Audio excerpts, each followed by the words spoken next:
Good morning, KELOLAND. This is KELOLAND on the go with all you need to know in news and weather as you start your Thanksgiving. New this morning, around 2,500 XL customers are without power. Our KELOLAND news crew is on their way to the scene. We'll have more information when updates become available. One person was hurt after an incident at a Western Sioux Falls bar earlier this morning. Our KELOLAND news crew was able to capture this video of the scene. Sioux Falls police tells KELOLAND News that one person was hit by a vehicle at the 18th Amendment. The vehicle then drove away from the scene. Police say they've found the vehicle but are still looking for the suspect. The person hit suffered non-life-threatening injuries. The search for a missing man in western South Dakota has come to a tragic end. The Oglala Sioux Tribe Department of Public Safety says the remains of Andre Starr were found in Oglala yesterday. Starr was last seen October 17th walking toward Oglala housing. Officials are thanking everyone who helped in finding him. The Oglala Sioux Tribe Department of Public Safety and FBI are investigating the case. Firefighters on the Pine Ridge Reservation spent the day before Thanksgiving battling a wildland fire. Officials say crews were called to the scene just after noon. Fire departments from Scenic, Interior, Kyle, Batesland, Kadoka, Fairburn, Green Valley, and Long Valley responded to the fire. It was burning around 8 to 10 miles southwest of Rockyford. The Long Valley Volunteer Fire Department posted these pictures of the scene to its Facebook page. The department says its firefighters were back at the station by 10:30 last night. A 27-year-old man is behind bars in connection with a chase in Sioux Falls Tuesday afternoon. The Highway Patrol says it pulled over a car near 10th Street and Waltz Avenue, but the driver took off. Investigators say the driver ran several stop signs, went the wrong way down the street, and ran into several vehicles before stopping at 13th and Minnesota.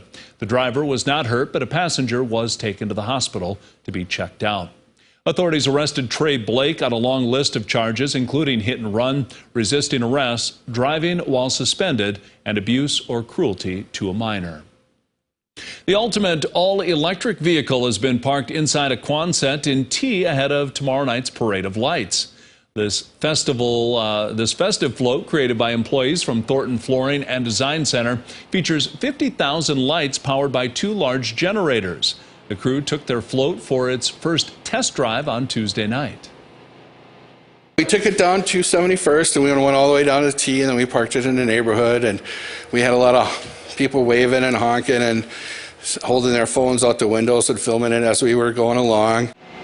Thornton Flooring won the Best Use of Lights award in last year's parade, but this year's float will feature twice as many lights. KELOLAND will be live streaming the Parade of Lights on Friday starting at 7:30 p.m. Central Time. Grant Sweeter and Scott Munt will be your parade guides. We'll also be live streaming the Festival of Lights in Rapid City on Saturday starting at 6 p.m. Mountain Time. You can watch both on KELOLAND.com. If you take pictures of either parade, we'd love to see them. Just email them to ushare@KELOLAND.com or send them to us on Facebook and Twitter. They may appear online or even on air.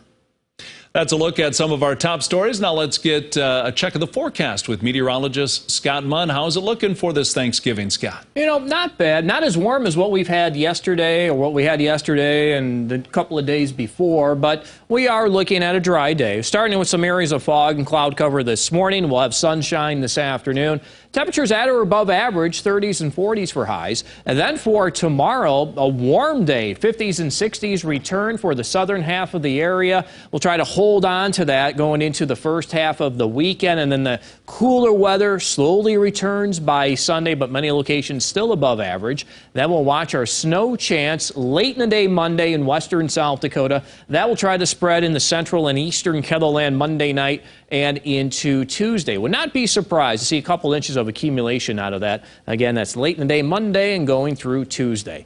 Dry for today. Temperatures will reach the 30s and 40s for your Thanksgiving day. Tonight, numbers fall to the teens and 20s, and we'll have a warm day tomorrow. And you can always check the details of the 7-day forecast while you're here online. Have a great Thanksgiving.